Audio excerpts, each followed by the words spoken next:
sinners slain, for sinners slain.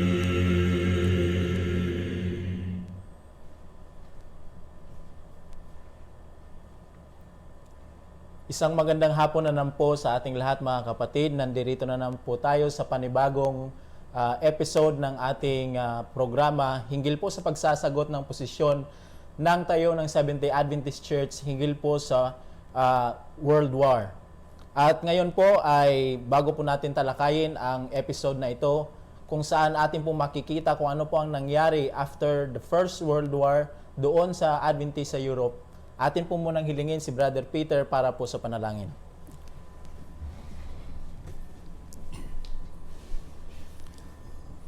Dakilang Diyos sa kaitaasan po ng mga langit, sa pagkakataong ito ay narito muli kami upang gampanan ang aming tungkulin na linawin ang mga issues na ipinupukol sa inyong bayan at ituwid ang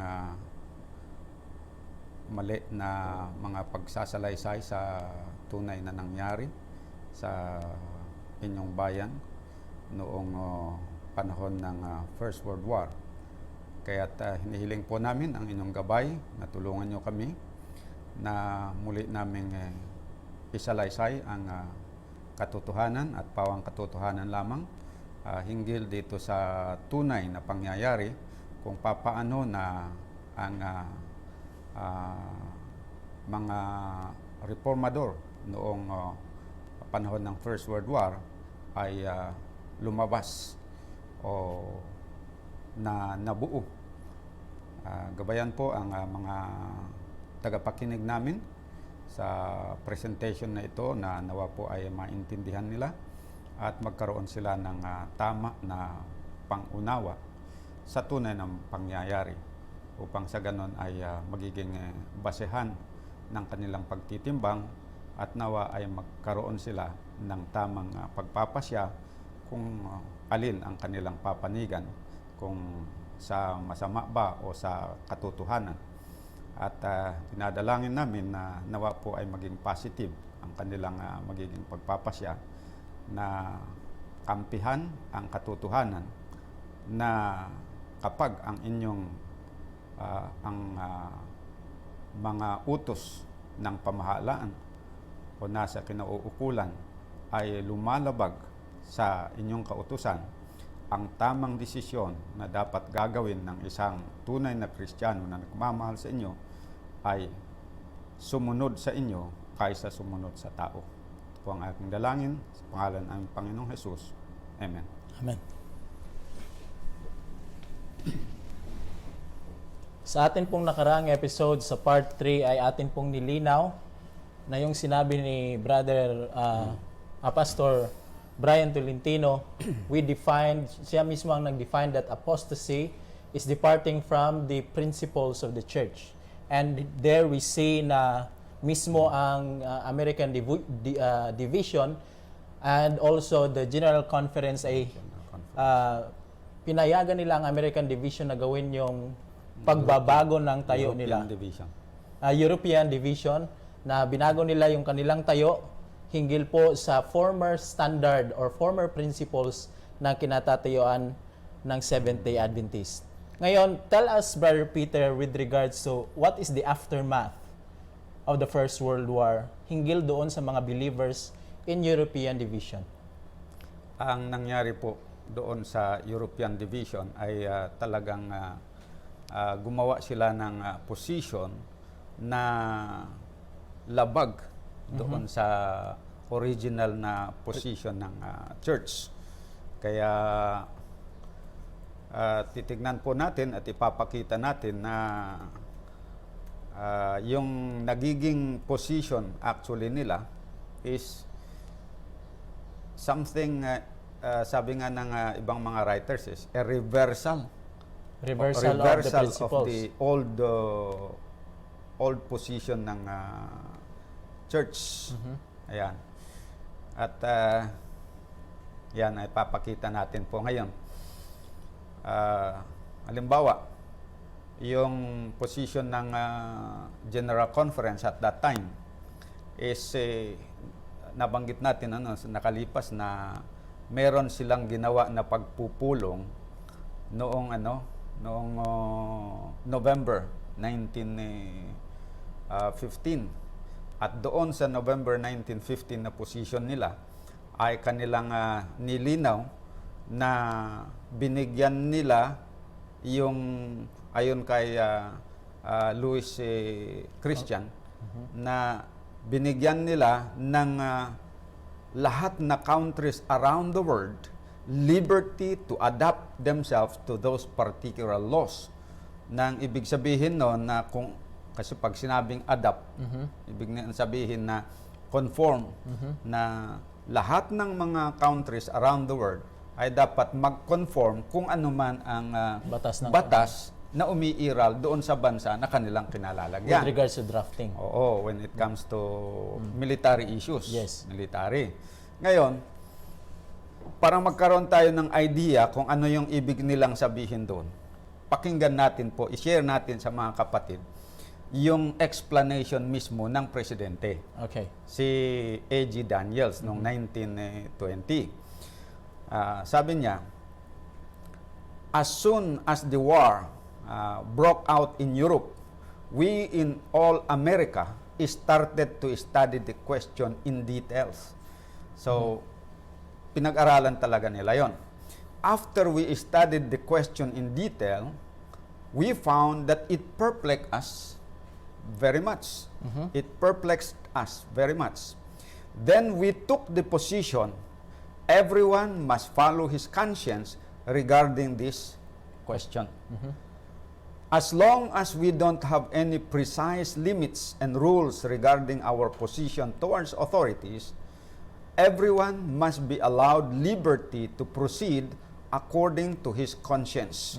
The brethren in America maintain the same moderate and indulgent position as our brethren in Europe. So ang ibig sabihin nila dito, na when they had a meeting, they studied yung this was 1915. They have 1 year to study the situation of the war. So alam nila, aware sila kung ano na doon sa Europe, May nangyayari na pagbabago. may nangyari ng gira. Tapos na yung gira. Alam din nila kung ano yung position na ginawa ng ng European Division, at nag-issue na sila ng sulat at noong August 2 na allowing the members to join the war. Ayan. Alam nila 'yon dahil sumulat naman si Guidel doon sa kanila. And at that time, during that meeting, yung European president na si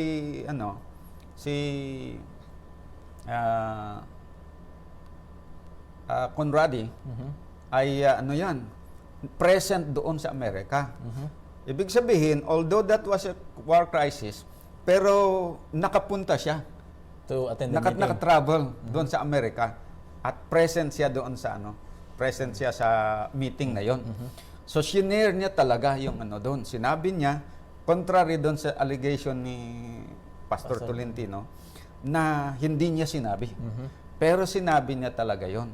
At saka may report pa si Guidel sa kanila kung ilang mga tao ilang mga Adventist ang sumali sa gira. Sumali sa gira, yeah. Sinulat niya doon sa kanyang sulat na 10%. Ayan.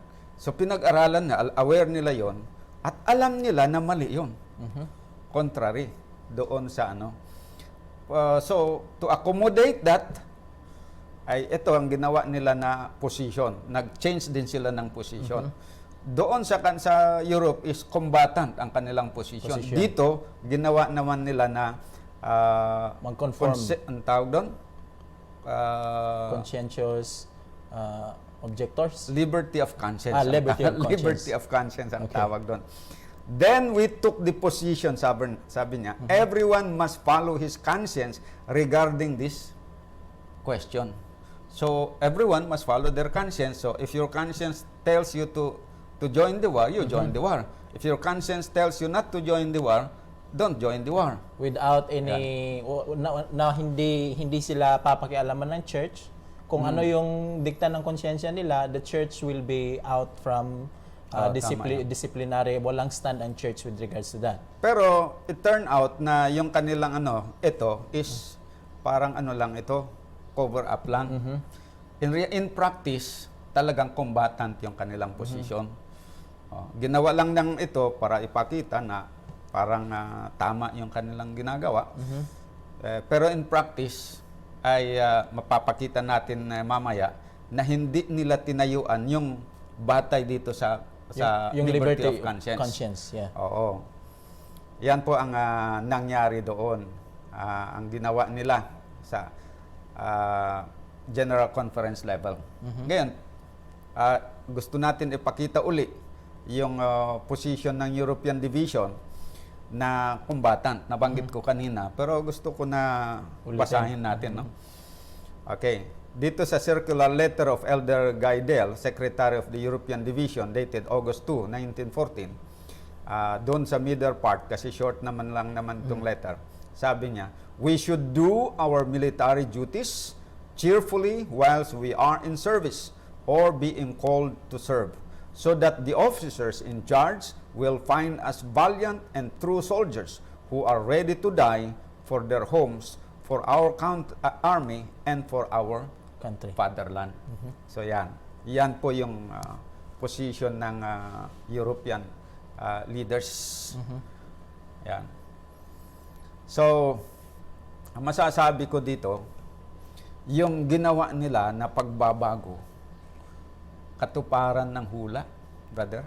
Saan po nahula natin mababasa na nahula yung tinatawag na pangyayari na yon? Na magkakaroon ng pagbabago ng position. Sahin po natin dito, Great Controversy, page 608. Sabi dito, "As the storm approaches, a large class who have professed faith in the third angel's message, but have not been sanctified through obedience to the truth, abandon their position and join the ranks of the opposition." So ito na yung tinatawag natin na-emphasize natin nung nakaraang video, that there is an abandonment of principles in those days. Inabandon nila yung original position nila doon sa with regards to military service, na sabi, we cannot engage in this perplexing war. Tapos nung nag-decide yung committee, sa halip na banggitin yung perplexing war, generalize nila na hindi sila dapat sasama sa gira ang church. And that confirms sa 2 times na General Conference delegation session. Yan. So nangyari na what was predicted, that ano bang tawag doon? Merong a large class who have professed faith in the third angel's message. Sa lahat ng mga denominations doon sa time na yon, 1914, sino ba ang merong yung naniniwala sa third angel's message? I think it's only Seventh-day Walang Adventist. Walang iba, kundi it's only Seventh-day Kasi Adventist. unique kasi ang doctrine ng Seventh-day Adventist with regards to third angel's messages. So, ibig sabihin, itong sabing before the storm approaches, yung storm na tinutukoy dito, Crisis. the Sandalo, before the Sandalo will come, magkakaroon ng abandoning of position ng Seventh-day Adventist. Hindi Seventh-day Adventist ang sinulat, pero yun ang tinutukoy. Sinabi, a large class who have professed faith in the third angel's message.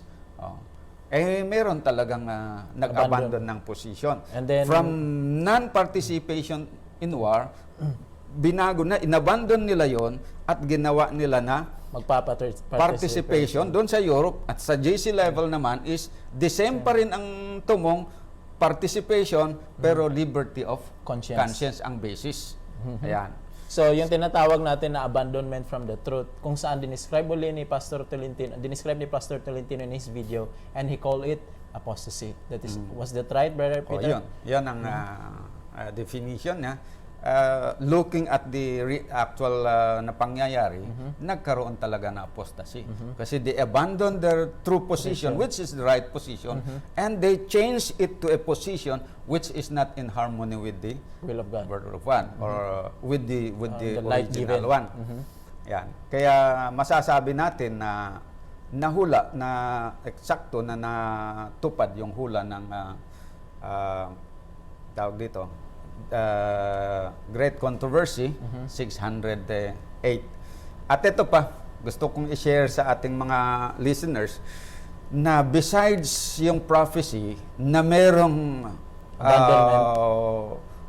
large class of people who are claiming to be believers of the third angel's message, they will abandon their position. Meron talaga ditong binanggit na magkakaroon ng paghihiwalay. That would be as a result of Abandonment. abandonment. No? Basahin po natin. Dito sa Testimonies Volume 6, page 400, as trials thicken around us, both separation and unity will be seen in our ranks. Some who are now ready to take up weapons of warfare will in times of real peril make it manifest that they have not built upon the solid rock. They will yield to temptation. Those who have had great light and precious privileges but have not improved them will under one pretext or another go out from us. Paliwanag natin ito kasi dalawa yung binanggit dito. Separation and both unity. separation and unity will be seen in our ranks. Eh dito, ano ba yung ranks? Our ranks, Seventh-day Adventist ranks. That means in the ranks of the Seventh-day Adventism. Adventist. Ayan. Na magkakaroon daw ng separation at saka unity. Siyempre, yung unity on the part doon sa makakapareho ang pananaw.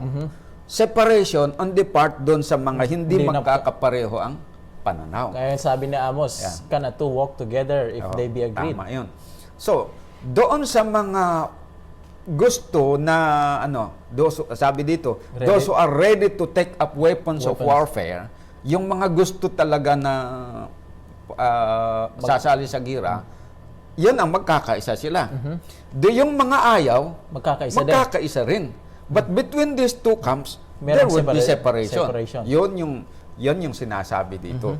And then, mga dinescribe kapatid. dito, sa binasa po ninyo, Brother Peter, they will go out from us. That means, Sister White considered herself on the part of those who are faithful. Tama. Tama yun. Hindi naman ito yung going out from the organization. Going out from the truth. Yung original na position. Pag-abandon sa sa yung prinsipyo. original na position na katotohanan, yung grupo na nakatayo doon, yung mga those who are ready to take up weapons of warfare, sila yung aalis doon sa position. Posisyon ng katotohanan. Yan. So, ang hindi tinutukoy dito yung going out from the organizational separation. structure. Hindi po. So, yan po ang nangyari noon na pagbabago ng katayuan o tayo doon sa position with regards to military service. Ayan. Ngayon, gusto nating i-share sa mga viewers natin kung ano ang nagiging result, kung natupad ba yung prediction na magkakaroon ng separation And unity. Ayan. So ito po ang i-share natin. Actually, noong lumabas yung circular letter mula doon sa European Division na sinulat ni European Secretary na si Guy Dell, majority of the drafted Seventh-day Adventists in Europe, not only in Germany, in Europe, they joined the military as combatants and transgressed the fourth and sixth commandment without rebuke from the leaders. Bakit sabi natin na the whole Europe? Kasi yun yung yung letter na yon giving liberty for the members na madraft na sasali sa gira.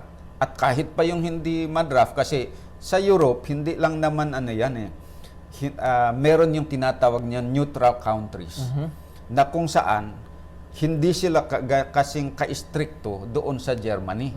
Sa Germany kasi, there is no provision sa kanilang constitution na meron bagang merong consensus objectors na merong exempted. Dapat lahat talaga. Lahat talaga yan. Pero in other countries, Meron mayroon. exception. Kaya lang, Yun na nga, na yung sulat na yun kasi, European division yan eh. European division wide. Hindi lang naman para doon sa Germany. So kahit doon sa mga neutral countries, nung tinanggap nila yon, kahit hindi pa sila, hindi compulsory yung drafting, ay Sasabihin nag-volunteer na sila. Kasi pwede na. Kasi pwede na. Liberty of conscience. Ayon na doon sa ano, Sa konsensya. conscience. At saka hindi nila sinabi doon na based on your conscience, yung sa sulat. Talagang ano, yung In-endorse. Talagang sabi na punta kayo. You must join. Hindi pwede yung hindi kayo mag-join. Ayan. So yung pagdating doon, siyempre pinaliwanag ng mga leaders, ay majority talaga ang pumunta.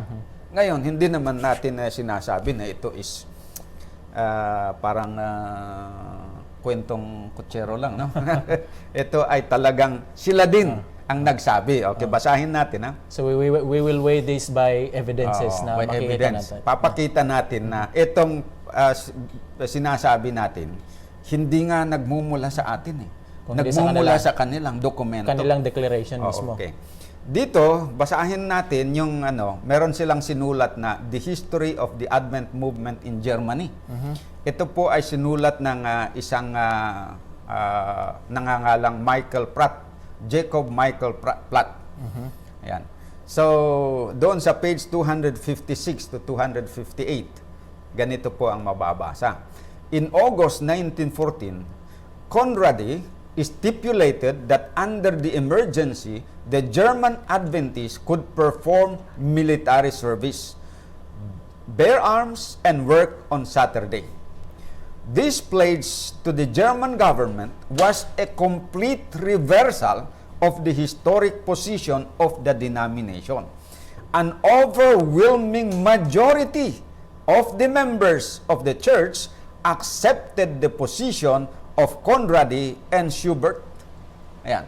So, an overwhelming majority of the members accepted the position of Conradi and Schubert. So, in Yeah. this sense, Brother Peter, upon reading this, nakita natin that the prophecy itself has been fulfilled na sinabi, Yeah. a large class. A large The class, same thing with an overwhelming number. overwhelming majority. And then sinabi pa dito is complete reversal. Ay sinabi ni Brother Brian Tolentino, hindi umalis. But their document says a complete reversal of the historic stand or position of the denomination. Okay. Ngayon, tignan natin, sa Germany lang sa Germany lang. Anong sabi nila sa Germany? More than 2,000 Seventh-day Adventists, including scores of missionaries, were among the millions of soldiers in the German army from 1914 to 1918. This number represented about 10% of the total Adventist membership in Germany. 10%. Germany alone. Many, including ministers, performed combat duty without apparent twinge of conscience. The action of their religious leaders had made it easy for them to violate their previous convictions. So, yun yung nangyari doon na hindi totoo yung sabi nila, okay naman, pumunta doon, pero doon daw sa non-combatant, doon sa ano. But then here, pinakita, sinabi na talaga na talagang combat duty. combatant talaga sila. Although, hindi na din maikakaila na Meron ding nakalagay sa medical ano. lines or Oo. sa non-combatant. Pero, ayon sa report, ano lang yon yung very rare na ganun. Very Minority rare na or merong very seldom lang na Oo. ganun ang nangyari. Ang talagang majority doon sa mga napunta ay doon talaga sa combatant Combatants. inilagay. Ayan. Okay, so ito yung report, another report, yung kaninang binasa natin doon sa sinulat ni Michael Jacob Platts. Platt. Okay. Ito naman yung report mismo ni Geidel, yung Secretary Secretary ng Division. European Division. Sinulat niya kay W.C. White. Okay, noong this is dated August 16, 1914. Remember na August 2 yung yung circular letter. August 16, nag-send kaagad ng sulat doon sa Amerika. Sabi niya, here in Germany, about 2,000 of our brethren had to join the army. Among them, quite a number of conference presidents, ministers, Wow. and colporteurs. Frontliners. Yeah. All of our brethren in Hamburg that had to join the army had a special meeting, both elders presiding. Ayan.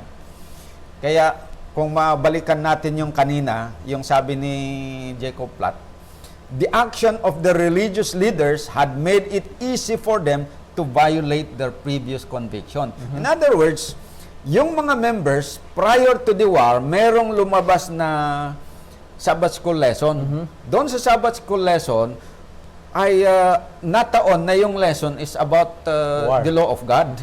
At doon lininaw nila na going to war is a Against. violation of our principle. Kaya when there is a law of the land that conflict with the law of God, we would rather obey God than man. Than man. Ngayon, yun yung previous conviction nila. But when Yung the crisis war came, tinanggap nila dumating itong new position, mas dahil doon sa mga leaders nila, sinunod na nila ito. Amahan mo naman, presidente ng mga conferences, siya ang mangunguna na pupunta doon, brother. Oo. So, mas iisipin siguro ng mga membro na mas matagal na sila sa pananampalataya, mas alam nila, kaya di susunod na lang din kami sa kanila. Ganon kalimitan ang nangyayari. Yun. Kung sila lang sana kung walang intervention ang mga leaders, kung basta nanahimik lang sana yung mga leaders, siguro mas maganda pa yung result. Mas marami siguro hindi sumama. Pero with the decision of the leaders, ngayon, yung hindi sana sasama, sumama na lang. Based on their loyalty to the church organization and their faith in the leaders. Ganon yung nangyari. Kasi malakas naman talaga ang impluwensya ng leader sa isang At organisasyon. tama, inacknowledge nga nito ni Michael Platt. The action of the religious leaders, sabi niya, had made it easy for them to violate their previous conviction. Kaya tama na naman, natupad yung sabi ng Patriarchs and Prophets 4:5-4 na sabi, the rulers and the leading men were among the first to transgress, and so many of the people were guilty that the apostasy became national. So when the leader will be the one to start, Brother Peter, ang sabi na, ito ba yung ibig sabihin ng Spirit of Prophecy na pag ang leaders yung mangunguna, ang mangyayari is national apostasy? Yun. Susunod yung mga members, magkakaroon na ng national apostasy doon. Kasi pinangunahan ng mga leaders eh. Pero kung ang apostasy ay manggagaling dito sa grassroots, sa baba, mahirap. Kasi masusuppress eh. Mas authoritative kasi ang leader kaysa doon. Kung manggagaling dito, mahirap na ma-influensyahan niya ang leadership. Pero pag nandito, manggagaling yung pagbabago, ay mas madaling ma-influensyahan yung nasa baba. So sa case ng Israel, yung mga leaders ang nanguna sa apostasy, kaya't nagiging national na yung apostasy kasi sumunod na yung mga members. Pero dito sa sa Germany, naging national, pero hindi naging national lang. Kasi hindi lang naman Germany. It's not only one nation involved. Imagine yung buong Europe yun, buong Europe, and there were 16 countries based on historical record na nangyari yun, na marami talagang sumama sa gira.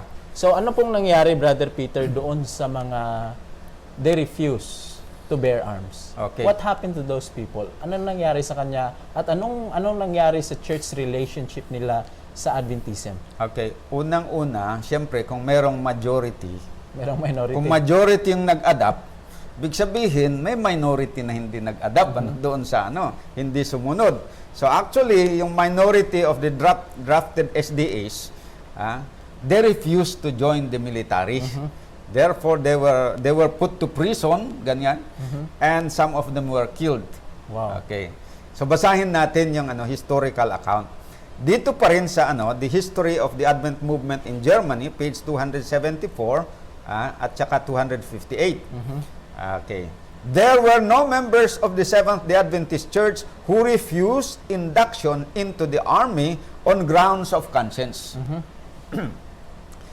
There were several, however, from the Reform group of Adventists who refused induction.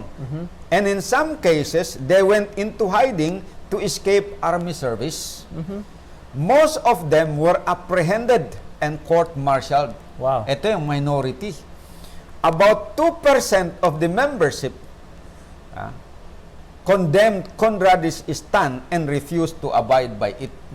Ayan. So, this is ang setting nito sa hindi sa sa entire Europe. Ito ay sa sa Germany lang ito na account. So, pero ang sabi dito, doon daw sa mga nagpunta sa gira, hindi sila nagpunta ay hindi ata yun. There were no members of the Seventh-day Adventist Church who refused induction into the army on grounds of conscience. Wala daw yung nag-refuse because of conscience.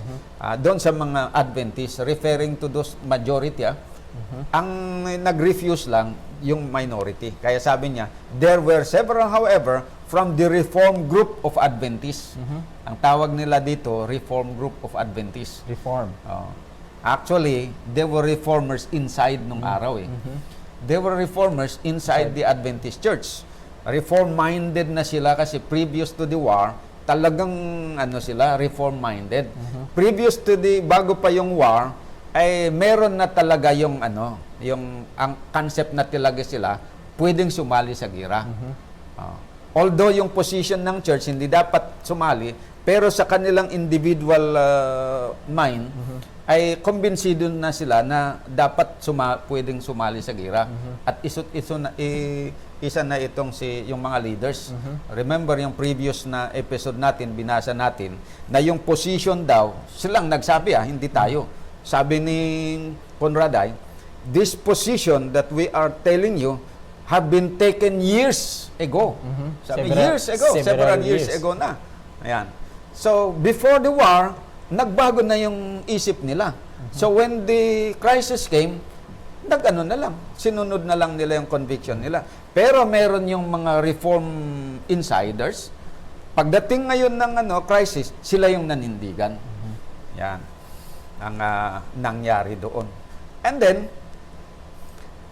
hindi lang yon na sila'y pinahirapan doon sa government. Yung sinabi natin kanina na some were in prison, some were even killed, is sa side ng government. Pero dito naman sa side ng church, parang dalawa yung they were persecuted on two sides eh. Persecution from the government and from their persecution from their former brethren. Dito sa church. Dual baptism of the fire ito. Kaya kung doon, ang natamo nila doon in front of government is they were in prison, they were tortured, some of them were shot. Ay dito naman, iba. Disfellowship naman sila. Para sa akin, Brother Peter, it is more painful spiritually, yung spiritual na persecution kaysa sa physical persecution, I think eh. Kasi kasi iisipin natin, our church relationship is connection with our salvation, and then you were disfellowship from the church whom you believe to be the true church. Depende kung anong perspective mo titignan. Pag titignan mo from the point of view of eternal life, ay talagang mas painful ngayon. Okay.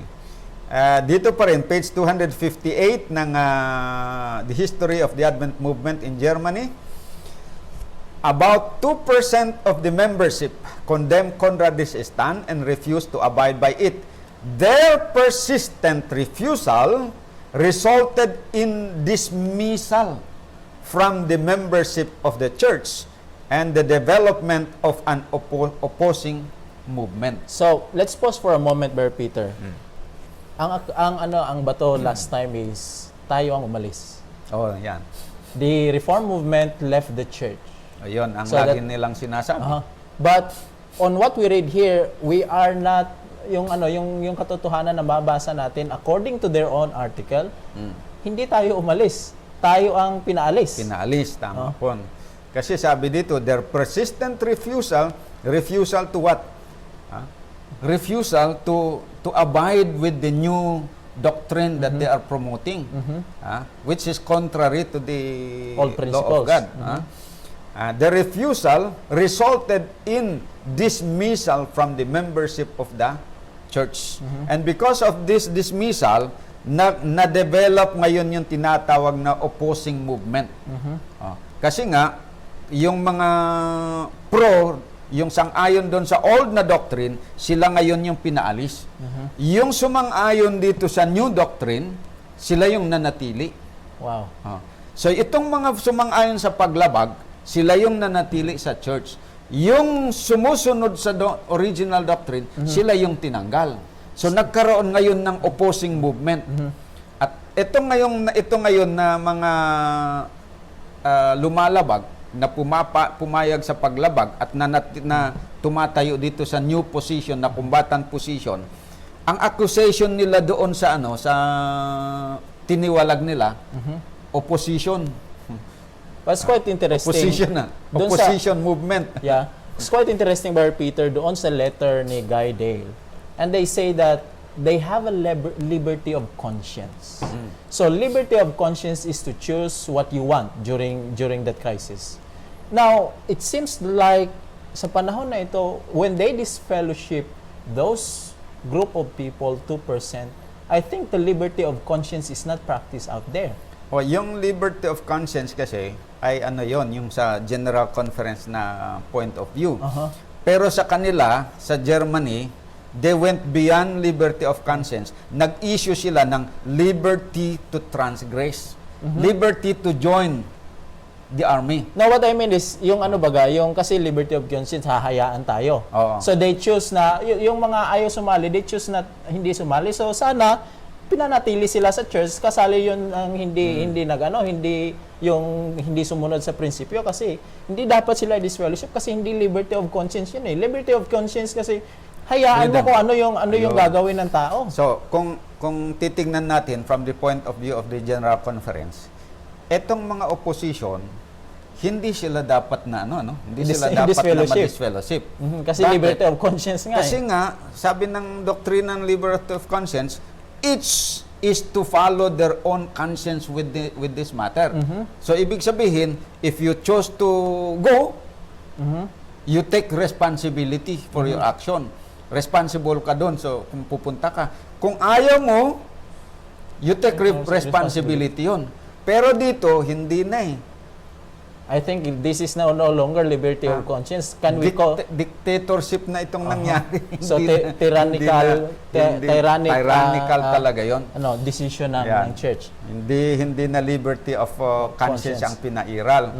Kaya yung ginigiit nila na wala daw hindi naniniwala ang reform movement ng liberty of conscience. Actually, yung dinipensahan nila doon na European leaders, sila yung hindi naniniwala ng liberty of conscience. Kasi hindi nila iginalang yung liberty nitong mga ayaw. They have the right to refuse. And yet, they were disciplined and removed from the church for just exercising their liberty not to go to war. So, yun ang paradox doon nangyari sa kwan. Okay, tuloy natin, no? So, gaano kadami ba sila, Brother Peter? Gaano kadami yung tinatawag natin number ng mga nandoon? How does the article describe how much of the membership of the 2% ayon doon sa papers nila, 2%. Ito, basahin po ulit natin. Ito, German newspaper, April 12, 1918. At the beginning of the war, by the way, yung writer dito is a Seventh-day Adventist. At the beginning of the war, our organization was split into two parties. As 98% of our membership, by searching the Bible, came to the conviction that they are duty-bound by conscience to defend their country with weapons, also on Saturdays, this position, unanimously endorsed by the leadership, was immediately announced to the war ministry. Doon sa Berlin. Ayan, nabasa natin the previous video. 2%, however, did not submit to this resolution and therefore had to be disfellowshipped because of their unchristian conduct. Tignan mo ang yung baliktad na nakakatawa dito. Etong mga gustong sumunod doon sa dating doktrina na tama, based on the Bible and spirit of prophecy, at nanindigan sila, dinisfellowship sila dahil ang tingin nitong mga sumama sa gira, unchristian conduct daw yun. So, ibig sabihin, ang pagsunod sa kalooban ng Diyos is an unchristian Oh, conduct. yung hindi ka sasama sa gira, hindi ka papatay sa panahon ng gira, ang tawag nila dito, unchristian conduct. Unchristian conduct. Kung kabaliktaran nito, ibig sabihin, ang concept nila sa Christian conduct, ang Kristiyano dapat sasama sa gira, pumatay ng kapwa. Yan sa kanilang perception, ang Christian conduct. Kaya very opposite, ano? And then, sabi pa dito, these unprofitable elements, grabe yan, unprofitable Walang daw mga itong silbi. mga, ano, In other terms, itong mga walang silbi. faithful, set themselves up as preachers and with little results sought to make converts to the propaganda of foolish ideas. Wow. Ano daw ang tawag nila doon sa idea na huwag dapat sasama sa gira? Foolish idea para sa kanila daw yon. They call themselves falsely preachers and Adventists. Tinawag daw nila ang kanilang sarili na preachers and Adventists. Pero sa tingin nila, nitong mga sumasama sa gira, false claim daw yun. Hindi sila totoong preacher, hindi sila totoong Adventist. At bakit? Kasi hindi sila sumasama sa gira. Ibig sabihin, para sa kanila, ang totoong Adventist at preacher ay yung nangangaral na dapat sumama sa gira. Let our viewers decide kung alin doon talaga ang tama. Okay. And then sabi pa, they are not. They are deceivers. Wow. So tinawag pa itong deceivers, itong mga Tumayo sa katotohanan. sa katotohanan na ayaw sumama sa gira. Deceivers daw yon. When such elements receive their merited punishment, we regard it in fact as a favor done to us. So, Grabe, yung persecution ng mga kapatiran is a favor done today. Favor done to them daw. Pag na-persecute itong mga kapatid nila na nanindigan sa original na doctrine. Wow. Grabe, ang pagtingin nila talagang napakasama. Yan ang nangyayari kapag yung isip ng tao ay Perverted. pervert na ba? Na-loss na yung yung sensitiveness sa katotohanan. Okay, ito pa. This is another newspaper. September 26, 1918. In the beginning of the war, there were some members, as there are also in other places, who did not want to take part in war service. O yun. So, maraming nag-a-acknowledge na meron talagang Adventist na ayaw talagang sumama sa gira. Either because of their lack of unity or because of fanaticism. So, panatiko na ang tawag na. Ang tawag na naman doon sa kanila is Panatiko. hindi nakikiisa.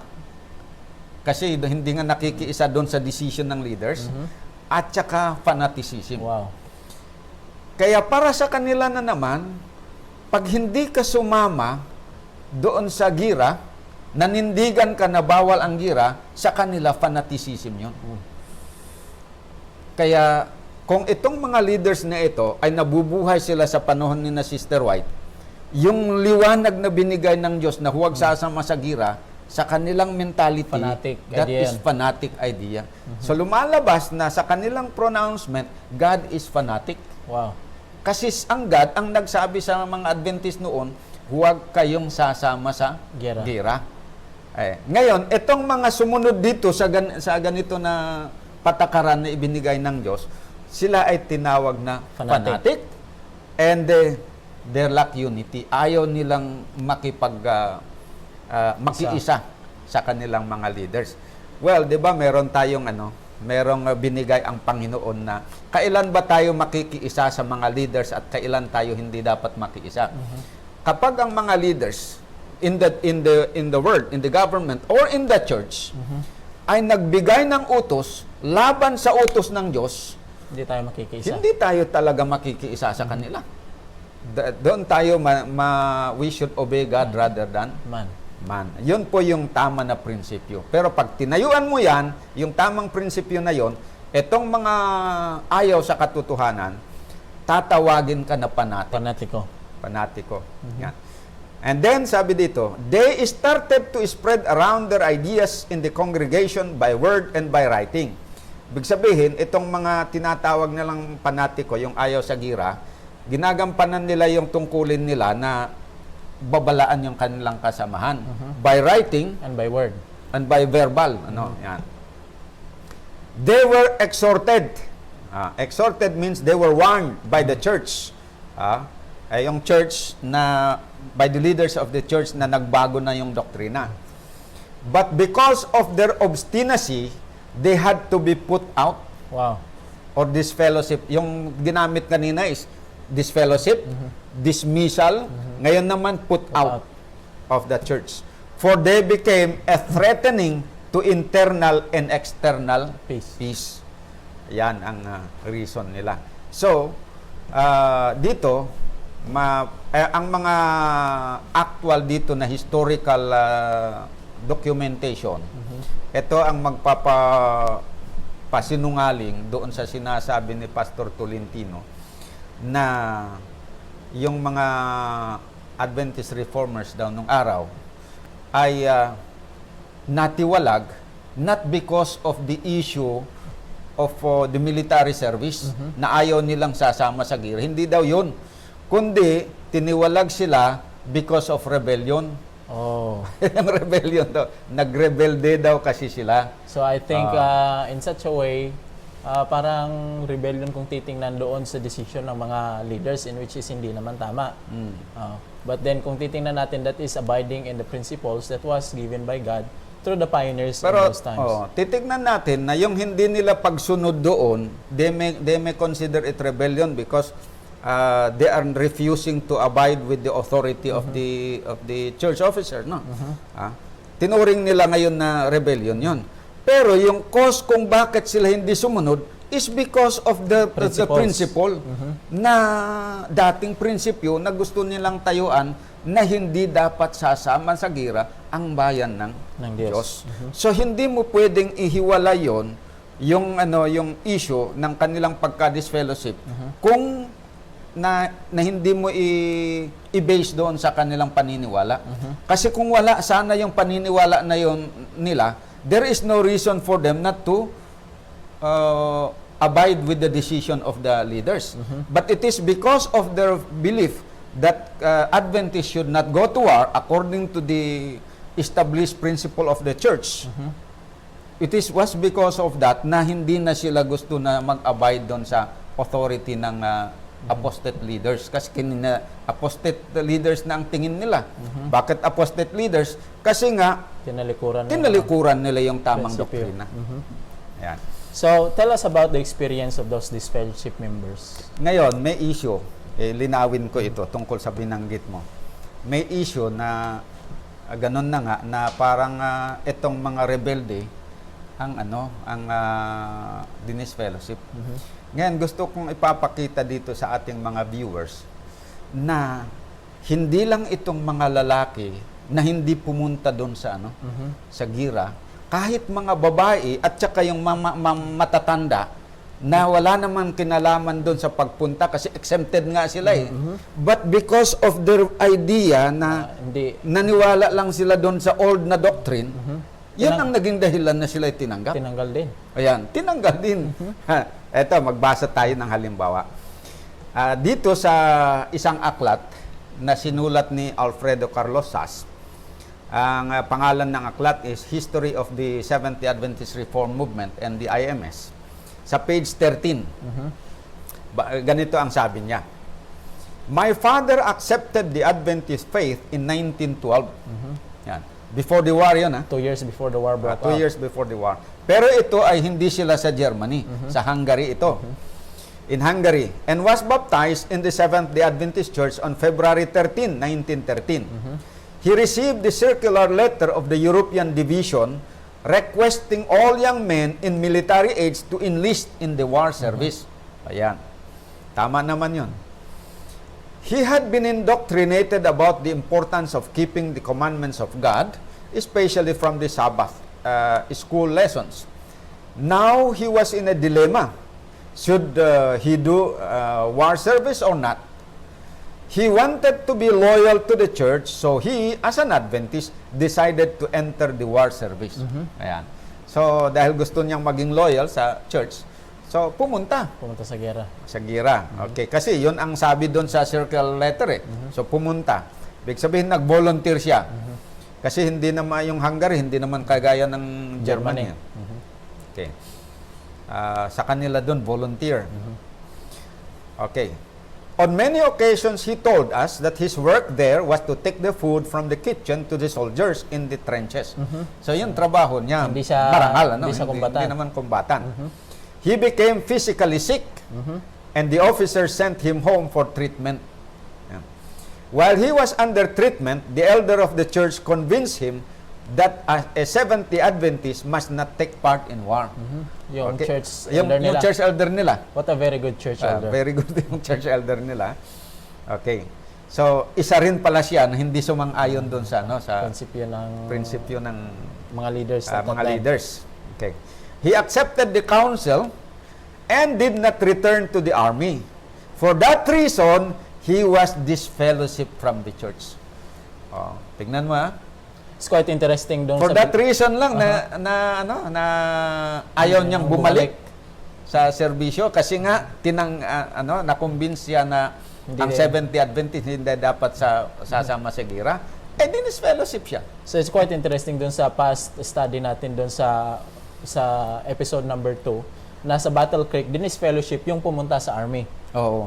Ngayon, ang Dinis Fellowship naman, yung ayaw pumunta sa army. Yun So anong ang kabaliktaran nangyari. ng desisyon ng Kabaliktaran. at Ibig saka sabihin, nagkaroon talaga ng pagbabago yung Seventh-day Adventist. May transformation na nangyari. Yung characteristic ng Adventist nung una, ay hindi na hindi na nakikita dito sa bago. Ayan. So, basahin pa natin. Tuloy ng kwento. Iba naman yung other members. There were other faithful members who did not agree with the decision of the division, and they were also disfellowship. hindi yan yung pumunta sa army pero O, hindi lang mag-agree. Hindi lang nag-agree. Ordinary church members yan. Dinisfellowship sila. Just because they disagree with the European leaders. Kaya maalala ko yung kwento ni Brian Tolentino na dito daw sa Reform Movement, nagtitiwalag daw na walang Na walang due process. Walang due process. But I think- Basta nag-disfellowship lang na walang due process. Yun naman ay kwento niya lang, hindi naman siya nagpakita ng pruweba. Wala naman siyang binasa. But then dito sa atin Dito yung natin, mayroong historical personal record. personal talaga experience ito. In a church where my grandmother, auntie, and my mother were attending, the elder of the church by the name Kutasi was teaching the members that an Adventist cannot take part in war service. So maganda yung elder na ito eh. Ibig Talagang- sabihin, gusto niyang tumayo doon sa Kalooban ng Diyos. sa dati. Okay, anong nangyari? In 1916, the minister, Elder Murbach, ang pangalan niya, arrived on the Sabbath to conduct the ceremony of the Lord's Supper. Meron sanang Lord's Supper sana sila eh. The table was set and everything was ready for the solemnity. Okay. And then what happened? That was the first time that my mother was to partake of the Lord's Supper after her baptism. Bagong binyag pa Bagong na. binyag pala yung nanay nito eh. Okay? Pastor Murbach asked the congregation, who is on the side of Brother Kutasi? Wow. Yung Brother Kutasi, yung elder, Yes. na gustong manindigan doon sa old na doctrine. Ayaw pumunta sa gera. But the minister, the elder stood up and said, tumayo ngayon itong si Brother Kutasi, not on my side, but on the Lord's side. Yun ang sabi niya. What a humble elder na mapagkumbaba na Sabi elder. niya, huwag kayong pumunta sa aking Pumanig, side. Sa panig ng Panginoon. But the minister insisted, binago nag-rephrase ng minister yung kanyang tanong. who has the same opinion of Brother Kutasi in regard to the duties toward the government. Wow. Naging malinaw na. Kasi kanina sabi niya, who is on the side of Brother Kutasi. Ngayon, who has the same opinion of Brother Kutasi in regard to the duties towards the government. About 20 people stood up. Wow. About 20 people. The minister then said, you cannot take part in the Lord's Supper. Wow. Grabe Including the talaga. mother of Brother Sas. Oo, yan. They walk out from the church, etong mga 20 people, no? They walk out from the church kasi ayaw silang payagan na Mag-Lord's Supper. mag-Lord's Supper. And they gathered at the backyard. And the rest of the members inside continued with the ceremony. So, nagtuloy pa rin yung Lord's Supper, ginawa nila. Nakapagtataka, paano kaya gagawin nila yun? Pagkatapos ng Lord's Supper, di ba? Merong Merong reconciliation. Paano kaya nila gagawin yun? Very, very mahirap nating isipin, no? Elder Kutasi invited this to come to his home to have worship hour there. Siyempre, itong mga lumabas na hindi sumama sa members naman niya yun. Siya yung elder di inimbitan niya doon sa kanyang bahay. Doon na lang sila mag-worship. That same day, these members were disfellowship from the church. Wow. Grabe. So, this fellowship meant, without further, yung tinatawag natin na payo o di kaya... Wala namang Matthew 18 na ginawa. So, you Wala see, namang Matthew 18 ang ginawa. That same, Same day. the same Sabbath, dinis-fellowship sila. wow. Without due process, without Matthew 18 na ginawa. Ayan. So, wala namang riot dito din Walang protest. Basta ayaw lang nila na Sa bagay, pumunta sa Anong gagawin mo dun sa loob na hindi ka naman sasali? Di talagang lalabas na lang. Wala labas ka. Hindi naman sila nag-ingay Oh. Di siyempre sabi na, huwag kayong sasama. Di lumabas sila. Ayan. Yan po ang nangyari. Ngayon, doon sa video, maalala mo brother, hinighlight ni Pastor Tolentino yung Bremen. karanasan ng church sa Bremen. Bremen. Na doon, sabi na, yung mga leaders daw doon na mga nag-wild, talagang hindi na daw makontrol. Yun yung dinis-fellowship. Hindi daw dahil doon sa kanilang view sa War. non-participation in war. Kung hindi doon Pero sa dahil doon sa kanilang emotional yung pagpo-protest, tsaka yung rebellious protest na tawag nila doon. So, gusto natin i-enlighten ang mga kapatid natin tungkol dito sa karanasan para na ito. makita talaga nila kung Para makita. ano talaga yung kwento. Kasi yung pinagbasehan niya doon sa kwento niya, yung tape recorded na explanation o kwento ni Oscar Kramer na ginawa. Kung kailan niya ginawa ito na tape recorder, hindi natin alam. Malamang na siguro ito after na sila lumipat sa SDA. Pero prior to that, ito pa lang si Oscar Kramer, yung karanasan niya na yon na kinuwento niya, na i-publish sa magazine ng Reform. Na i-publish, na preserve yan ito dito sa ating archives.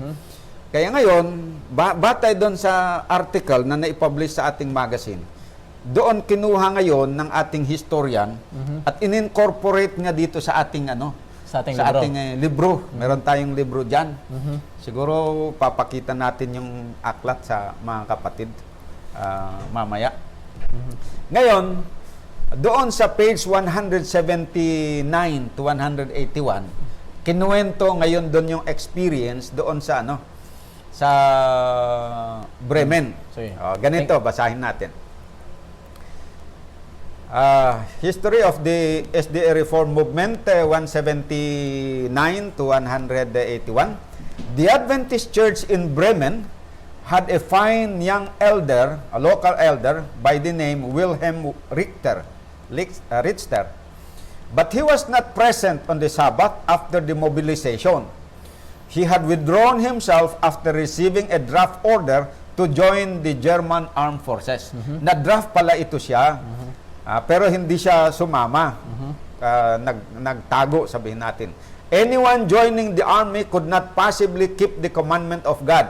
Yun ang reason na hindi siya pumunta. Kasi mahirap mo, makakakalabag ka talaga. So Brother Richter did the only thing that was left for him to do.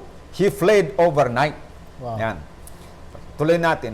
In the absence of their elder, Brother Richter, Brother Stubert, an ordained minister, spoke to the congregation at the 11 o'clock service. Alam natin that is divine service yun. service. Okay. And what a wonderful service it was. He admonished all to stand faithful to God's holy law, to which the church seemed to agree. So napakaganda yung kanilang serbisyo noon. Wala yung elder, may dumating na minister, si Brother Stubert, siya ang nagdala sa second service. Tapos in-encourage sila na maging tapat sa Ten Commandments ng Panginoon. Kaya natapos yon na very peaceful, masaya ang lahat ng members. The following Sabbath, basahin natin. When Elder Stubert spoke to them again the following Sabbath, wala na naman yung elder kasi eh. So, ito ngayon. Siya na ulit. Siya na ulit. Things had visibly changed, Wow. Bakit but kaya? not for the better. Wow. Bakit? Tuloy natin. In a rather reluctant voice, he turned to the Old Testament stories of warfare in the time of Israel, trying to excuse and defend the waging war and the involvement of God's people in it. Yung nangyayari noon na war. For a moment, the conscientious members, true Adventists, sat horrified as they tried to entrench himself,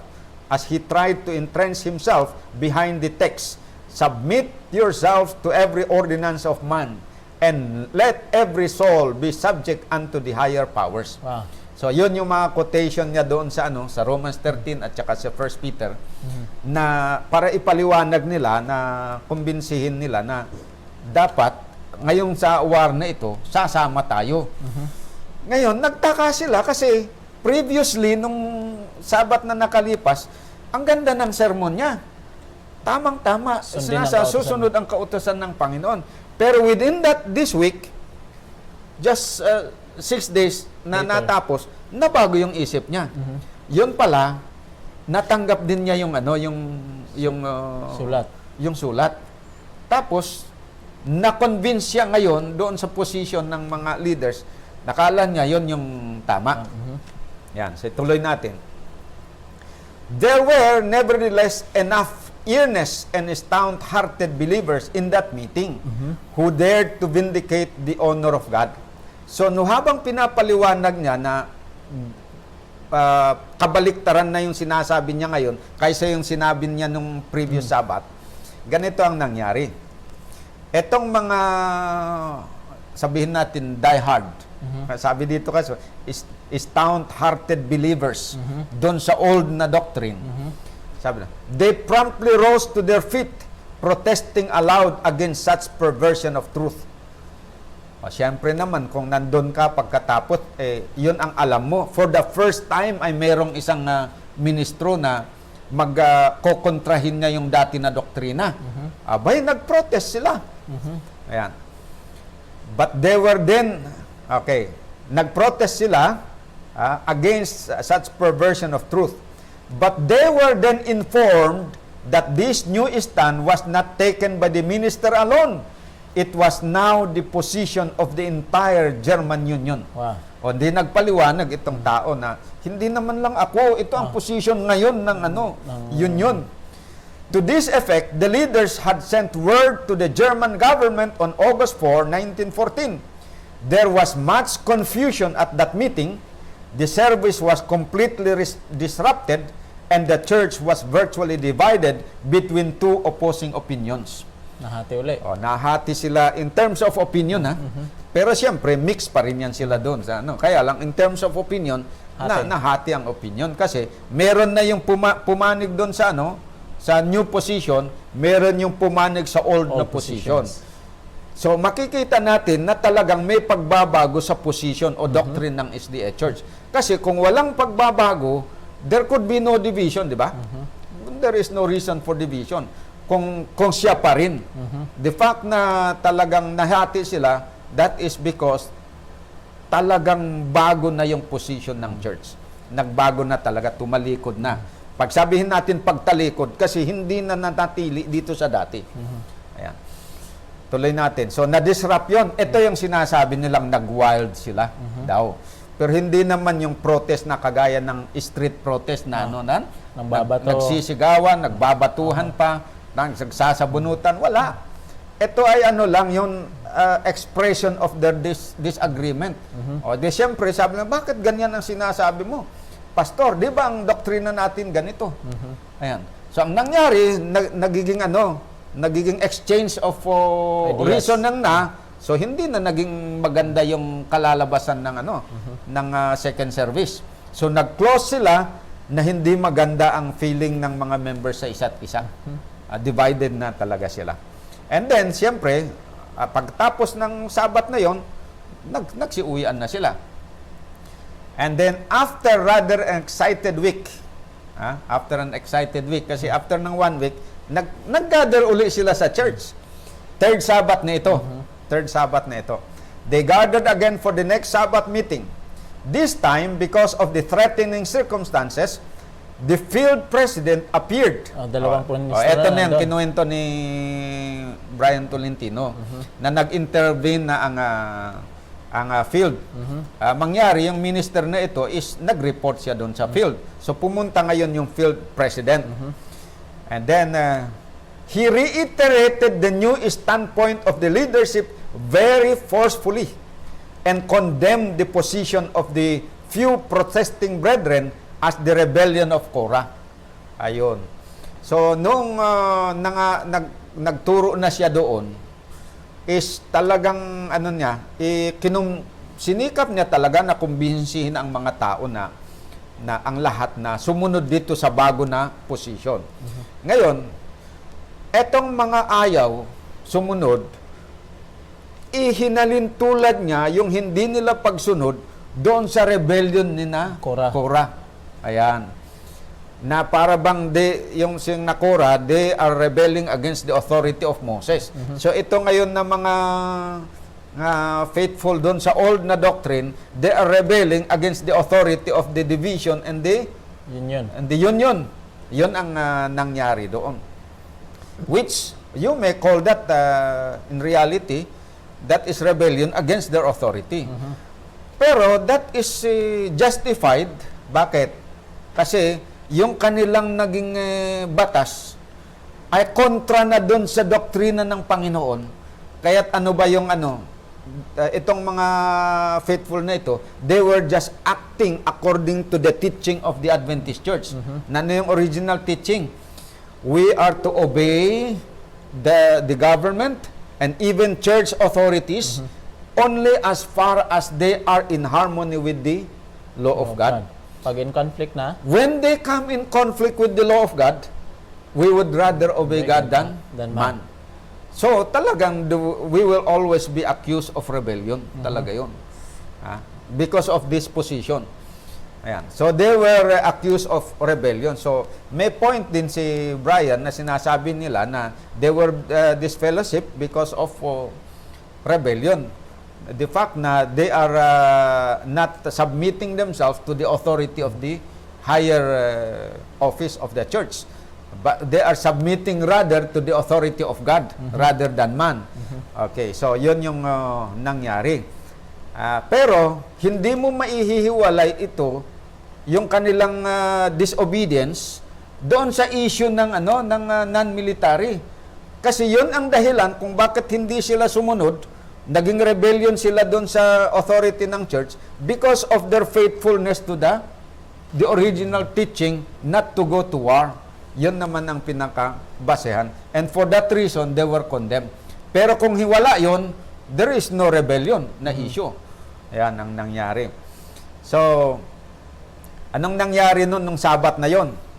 After that, na dineclare nila na yung mga ayaw, kasi identified na nila kung sino yung mga yung mga ayaw. Previous Sabat kasi, nakita na. di ba nakita na kung sino yung sang-ayon, sino yung hindi.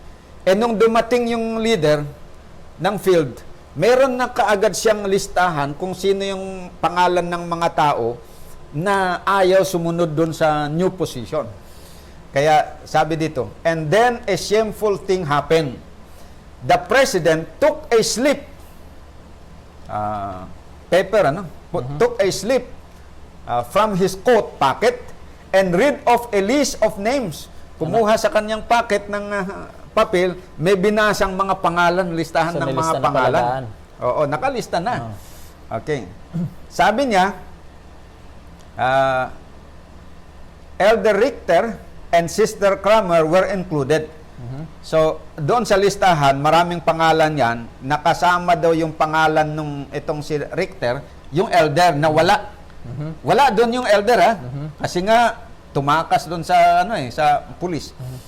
Huhulihin kasi siya yon pagka nakita ng mga pulis. Kaya umalis sa kanilang lugar, pumunta sa ibang lugar para hindi mahuli. Pero nakalista yung pangalan niya. Tapos itong si Kramer, ito relative ni Oscar Kramer na yung nagsulat dito. At saka relative din siguro ni Helmut Kramer. So, this, he said, were considered disfellowship from the church. Tignan mo yan. Meron bang Matthew 18 yan na ginawa nila? Wala, Pangalawang beses na yan na instance. At saka hindi lang ito nangyari. Maraming beses yan na nangyari. Meron tayo dito yung sinasabi ko na libro natin. The history of the Seventh-day Adventist Reform Movement.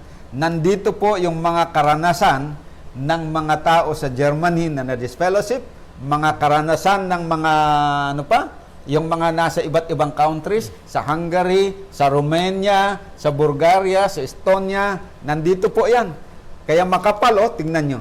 Makapal yan dahil nandito yung mga karanasan. May mga picture pa kung sinong tao niyan na may karanasan na ganyan.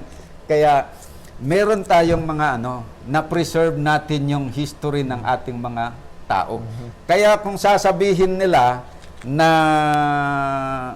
ang disfellowshipment ay nangyari lang doon sa Bremen, nagkakamali sila.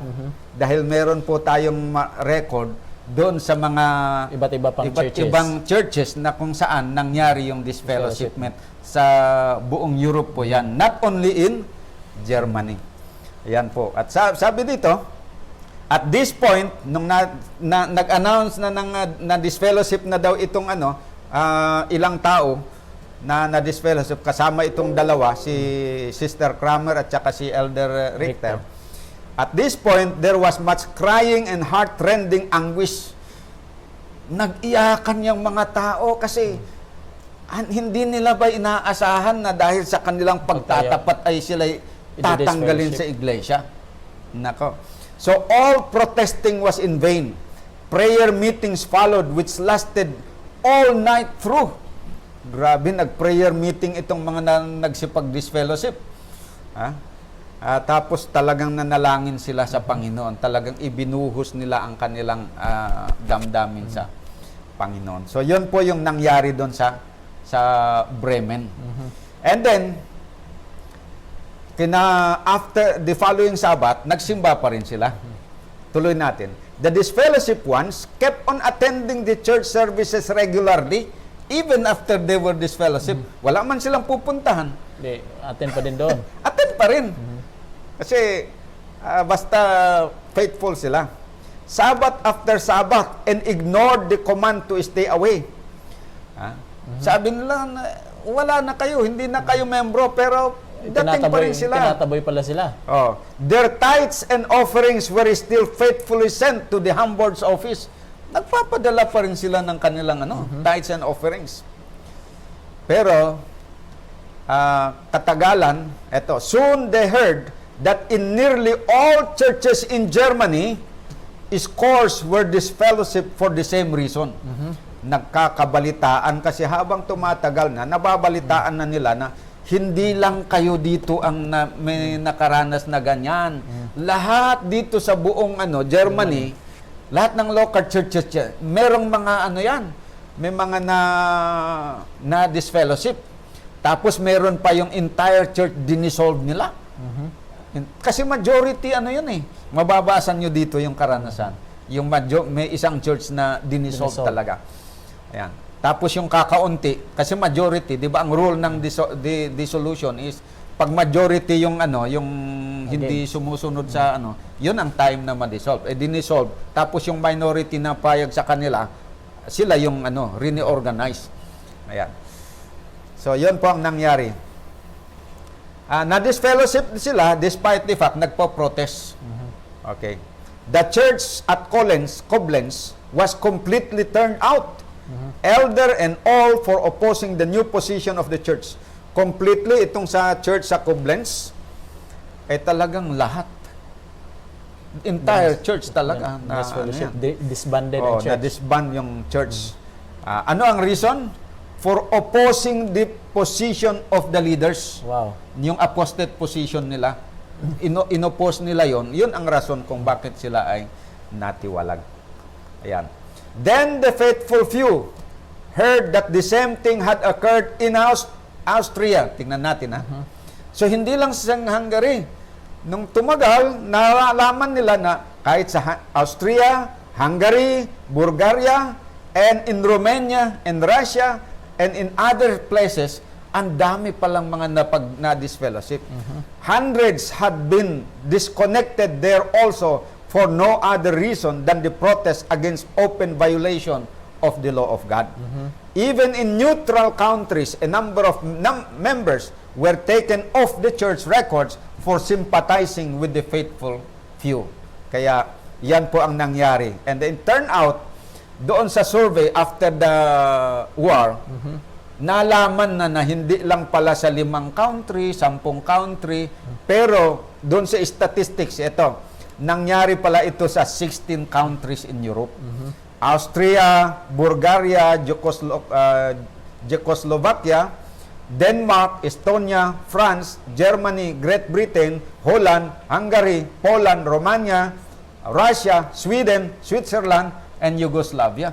Dito sa 16 countries na ito, nangyari yung pagtitiwalag doon sa mga tapat. And alam nyo, nung nagkaroon sila ng survey doon sa mga doon sa mga tiniwalag, yung tiniwalag na gustong sasama dito, puwera yung tiniwalag. Meron kasi yung mga grupo ng tiniwalag na iba ding mga grupo nila.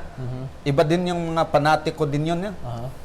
Pero ina-identify ng mga SDA na parang dito sa atin kahit hindi naman. Okay. May mga more or less 4,000 within Europe. 4,000 individuals. Members, individual. Yung mga survivor, puwera yung mga namatay. Okay. And ito yung mga nagiging nucleus para ma-organize ang Seventh-day Adventist Reform Movement.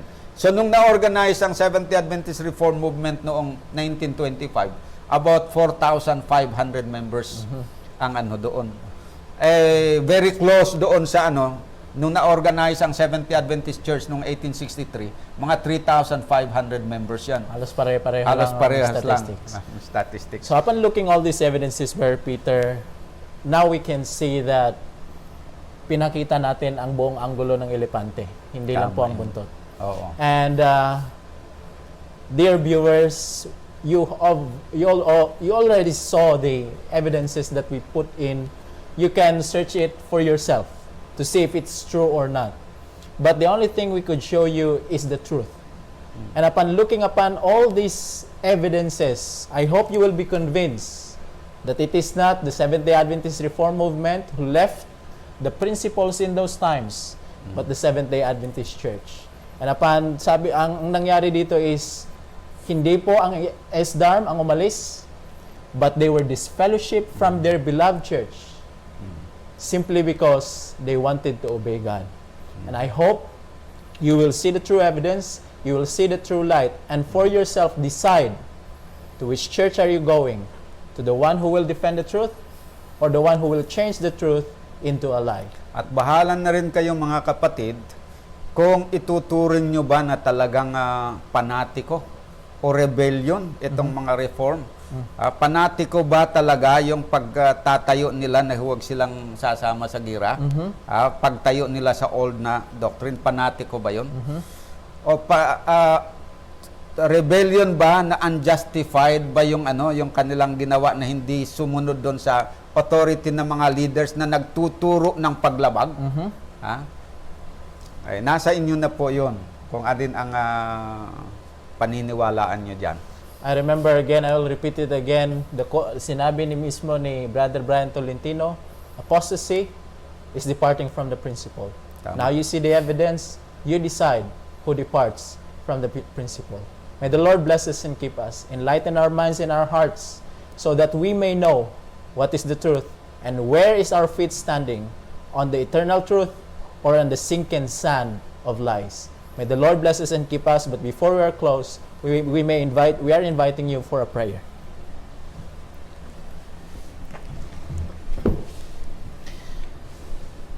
Mapagpala at mahabagin po naming Diyos na sa kaitaasan po kayo ng mga langit. Salamat po muli na binigyan niyo kami ng pagkakataon upang aralin, siyasatin at tingnan ang lahat ng ebidensya kung saan makikita kung alin ang tama na katayuan ng inyong iglesia sa panahon ng gyera.